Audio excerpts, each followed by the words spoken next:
Welcome to அபிரவியின் videos. நான் உங்கள் ரவி. இந்த வீடியோவில் எலக்ட்ரானிக்ஸ் பார்ட் 34 எல்இடி டவுன்லைட் பற்றி நம்ம பார்க்க போகிறோம். டவுன்லைட்னால் என்ன? டவுன்லைட்டுங்கிறது மேலிருந்து கீழாக ஒளியை பாய்ச்சுற மாதிரி இருக்கிற லைட்டுக்கு பேர் தான் டவுன்லைட் அப்படின்னு சொல்லுவாங்க. இந்த டவுன்லைட்ஸ் நிறைய வீடுகளில், கடைகளில், அலுவலகங்களில் எல்லாம் பயன்படுத்தப்படுகிறது. காங்கிரீட் ரூஃபில் ஃபிட் பண்ணுற மாதிரி இந்த லைட்டுகள் டிசைன் பண்ணப்பட்டிருக்கிறது. ஸோ இந்த லைட்டுகள் பார்த்திங்கன்னா இதனுடைய ரேஞ்ச் பார்த்திங்கன்னா 230 வோல்ட் 50 ஹெர்ட்ஸ் 3 to 7 வாட்ஸ் வரைக்கும் ரேஞ்சில் இது இருக்குது. 3, 4, 5, 6, 7 ஒவ்வொரு கம்பெனி ஒவ்வொரு ரேஞ்சில் பண்ணுறாங்க. 3 வாட்ஸுங்கிறது சின்ன மாடல், 7 வாட்ஸுங்கிறது பெரிய டைப்பு.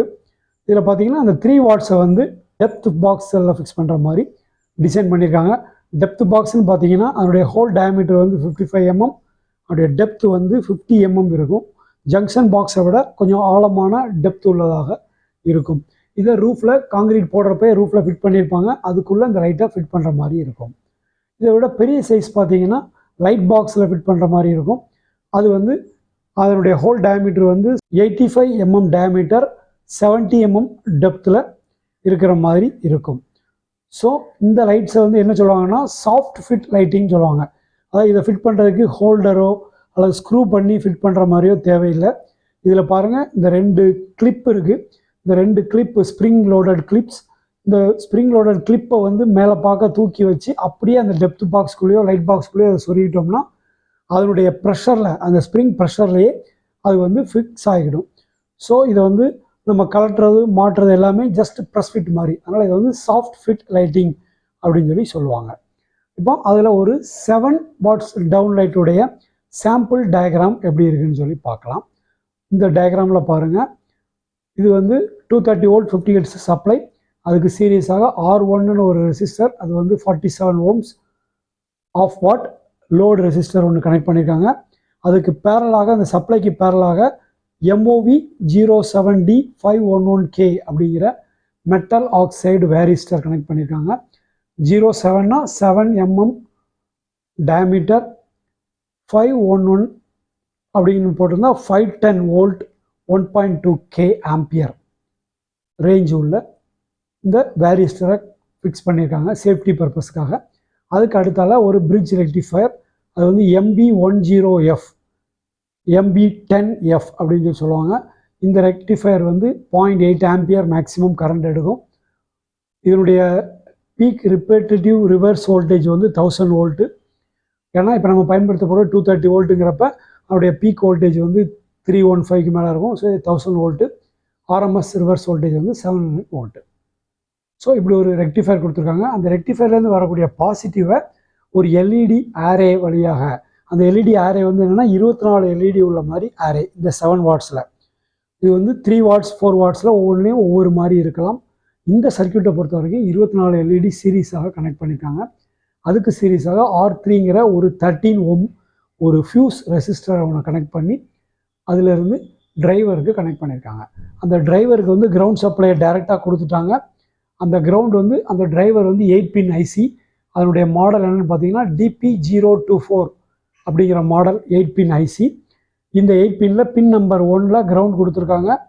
பின் நம்பர் 2க்கு R2ங்கிற ஒரு ரெசிஸ்டர் வழியாக கிரவுண்டை கொடுத்துருக்காங்க. அந்த R2ங்கிற ரெசிஸ்டருடைய வேல்யூ 18 ohms. அது என்னங்கிறத நம்ம அப்புறம் டீட்டெயிலாக பார்க்கலாம். இப்போ பின் நம்பர் 7லேருந்து அவுட்புட் எடுத்திருக்காங்க. அந்த அவுட்புட் இந்த R3 வழியாக இந்த எல்இடி அரேக்கு சீரியஸாக கனெக்ட் பண்ணியிருக்காங்க. இந்த டிரைவர் ஆக்சுவலாக இந்த driver IC, LED driver IC அதனுடைய மேக்ஸிமம் கரண்ட் ரேட்டிங் எவ்வளோன்னு பார்த்தீங்கன்னா 60 mA இதனுடைய maximum current rating. So 60 mA and இதனுடைய கரண்ட்டுடைய டாலரன்ஸ் பார்த்தீங்கன்னா ±3% டாலரன்ஸில் அது கரண்ட்டை சப்ளை பண்ணும். கன்வென்ஷனல் பவர் சப்ளை எதுவுமே இல்லாமல் டைரெக்டாக சிம்பிளாக இந்த டிரைவர் ஐசியே இந்த எல்இடிக்கு தேவையான பவர் சப்ளை கொடுத்துருது. அது எப்படி கொடுக்குது அப்படின்னு பார்த்தீங்கன்னா கரண்ட்டை கண்ட்ரோல் பண்ணுது. இந்த எல்இடிக்கு எவ்வளோ கரண்ட் போகணும் அப்படிங்கிறத அந்த REXT எக்ஸ்டர்னல்ங்கிற ரெசிஸ்டர் R2 அதனுடைய வேல்யூவை பொறுத்து எவ்வளோ கரண்ட்டுன்னு நம்ம முடிவு பண்ணிக்கலாம். இந்த இதில் 18 ohms அதில் கனெக்ட் பண்ணியிருக்காங்க. அதனுடைய கால்குலேஷன் என்னென்னு இப்போ பார்க்கலாம். இதில் பாருங்கள், அந்த கரண்ட்டை கால்குலேட் பண்ணுறதுக்கான ஃபார்முலா வந்து ILED is equal to 600 millivolt divided by R external in ohms அப்படின்னு சொல்லியிருக்காங்க. ILED வந்து மில்லி ஆம்பியரில் அதனுடைய வேல்யூ வரும். எப்படின்னு பார்ப்போம். 600 millivolt divided by அந்த R2 உடைய வேல்யூ வந்து 18 ohms. So 33 milli ampere current drive பண்ணுற மாதிரி இந்த ஆர் எக்ஸ்டர்னலாக டிசைன் பண்ணியிருக்காங்க. ஸோ அந்த ஆர் எக்ஸ்டர்னல் வேல்யூவை நம்ம மாற்றுவதன் மூலமாக நம்ம வச்சுருக்கிற எல்இடிக்கு எவ்வளவு கரண்ட்டு தேவையோ அந்த கரண்ட்டை சப்ளை பண்ணிடும். அந்த கரண்ட் மட்டும்தான் இந்த டிரைவர் சப்ளை பண்ணும். அதுக்கு மேலே கீழே கரண்ட் சப்ளை பண்ணாங்கிறப்ப ஆட்டோமேட்டிக்காக அந்த எல்இடிக்கு தேவையான வோல்டேஜ் அதன் வழியாக சீரியஸாக போகிற கரண்ட் மூலமாக அதில் எவ்வளோ வோல்ட்டுன்னு நம்ம அதுக்கு தேவையான ஃபார்வர்ட் பேஸ் வோல்டேஜ் அதில் கிடைச்சிரும். இப்போ பவர் கால்குலேஷன் பார்ப்போம். பவர் வந்து VI cos θ அப்படின்னு பார்த்தீங்கன்னா V வந்து 230 வோல்ட். அப்புறம் கரண்ட் வந்து நம்ம பார்த்தோம் இந்த பர்டிகுலர் சர்க்கியூட்டில் வந்து 33 மில்லி ஆம்பியர். அப்புறம் அதனுடைய பேராமீட்டர்ஸ்லேயே பார்த்தீங்கன்னா எபவ் 0.9 பவர் ஃபேக்டர்னு போட்டிருக்காங்க. நம்ம 0.9 வச்சு கால்குலேட் பண்ணால் என்ன வருதுன்னு பார்த்தீங்கன்னா 230 × 0.033 × 0.9 இஸ் ஈக்குவல் டு 6.84 வாட்ஸ் வருது. அதாவது இது வந்து 7 வாட்ஸ் டவுன்லைட் 6.84 அப்படிங்கிறப்ப அந்த பவர் ஃபேக்டர் வந்து எபவ் 0.9ங்கிறதுனால அது 7 வாட்ஸுக்கு பக்கமாக என்னுடைய பவர் ரேட்டிங் இருக்கிறது. அடுத்தது என்னுடைய பார்ட்ஸ் ஓவர் வியூவை பார்த்துரும். இது வந்து ஒரு அலுமினியம் பிளேட், ஒரு ரவுண்டாக இருக்கிற அலுமினியம் டிஸ்கில் இன்சுலேட் பண்ணி அதுக்கு மேலே ட்ராக்கை ப்ளேஸ் பண்ணி அதுக்கு மேலே அந்த காம்போனன்ட்ஸை சால்டர் பண்ணியிருக்காங்க. ஸோ இந்த அலுமினியம் பிளேட் எதுக்காக கொடுத்துருக்காங்கன்னா இந்த எல்இடியில் வரக்கூடிய ஹீட்டை வாங்கி அதை டிசிபேட் பண்ணுறதுக்காக இந்த அலுமினியம் பிளேட்ஸில் இதை அப்படியே ஃபிட் பண்ணிட்டாங்க. ஸோ அந்த அலுமினியம் பிளேட் வந்து ஒரு ஹீட் சிங்க் மாதிரியும் ஒர்க் பண்ணும். அடுத்தது இதில் உள்ள காம்போனன்ட்ஸ் வரிசையாக பாருங்கள். இது வந்து பவர் சப்ளை லீட், அப்புறம் அந்த R1ங்கிற 47 ஓம்ஸ் ரெசிஸ்டர், MOVங்கிற வேரிஸ்டர் இந்த ப்ளூ கலரில் இருக்கிறது, அடுத்தால பிரிட்ஜ் ரெக்டிஃபயர் MB10F, அதுக்கப்புறம் அந்த driver IC LED driver IC வந்து DP024ங்கிற டிரைவர் ஐசி, அதுக்கு லெஃப்ட் சைடில் இருக்கிறது வந்து R எக்ஸ்டர்னல்ங்கிற 18 ஓம்ஸ் ரெசிஸ்டர். இதுதான் இந்த எல்இடிக்கு போகக்கூடிய கரண்ட்டை டிசைட் பண்ணுது. அடுத்தால அந்த எல்இடிக்கு சீரியஸாக கனெக்ட் பண்ணியிருக்கிற ஃபியூஸ் 13 ஓம்ஸ் ஃபியூஸ். ஸோ இதுதான் இதனுடைய பார்ட்ஸுடைய ஓவர் வியூ. இது வந்து ஒவ்வொரு மேனுஃபேக்சரை பொறுத்து கொஞ்சம் முன்ன பண்ண மாறலாம், ஒரே மாதிரி எல்லாமே இருக்காது. அடுத்தது டெக்னிக்கல் டேட்டாவை பார்ப்போம். இப்போது 3 வாட்ஸை பொறுத்த வரைக்கும் பவர் சப்ளை வந்து எல்லாமே ஒன்று தான். 3 and 7க்கு 230 வோல்ட் 50 ஹெர்ட்ஸ். இன்புட் கரண்ட்டை பொறுத்த வரைக்கும் பார்த்தீங்கன்னா மேனுஃபேக்சர் சொல்கிறது வந்து 18 மில்லி ஆம்பியர் 3 வாட்ஸுக்கு, 33 மில்லி ஆம்பியர் வந்து 7 வாட்ஸுக்கு. பவர் ஃபேக்டர் அப்படின்னு பார்த்தீங்கன்னா எபவ் 0.9 லேகிங் பவர் ஃபேக்டராக இருக்கும் ரெண்டுலேயுமே.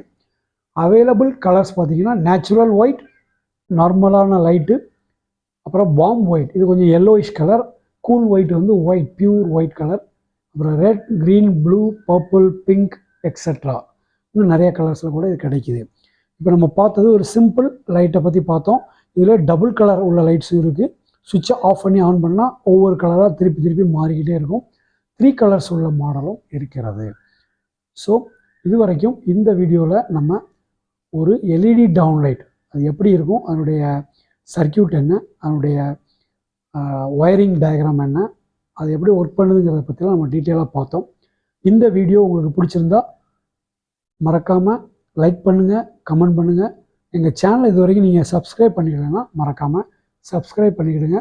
தேங்க்யூ ஃபார் வாட்சிங் அபிரவியின் வீடியோஸ். Thank you very much.